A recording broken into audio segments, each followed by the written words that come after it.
you after nga. So naghulat ko dito. Naghulat ko. Pag hulat na ko ana siya na murag naka-disturbo daw ko sa kuan sa iyang pag-istorya sa patient. Kaya nga siya nga kanang dili kay ako daw mag-istorya kay kusog. Kusog daw akong pag-istorya sa iya. Ay sa iya sa pag-inon ako sa NOD. Sumudo yun kung kuan daw. Bisan dili daw ko bisan na ang doktor di daw ko mag nung pasikat good. Tiyo. So kana lang akong tip sa inyo basta na ay doktor nga magsulod. Maminaw lang jud mo, at dili mo magtaba-taba. And that's na yung question sa inyo anak. And then ayun lang.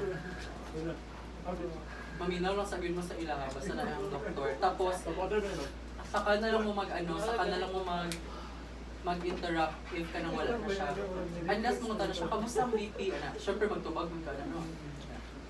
And then, so di mo mapansin niyo sa first day, medyo unorganized, of course, first day.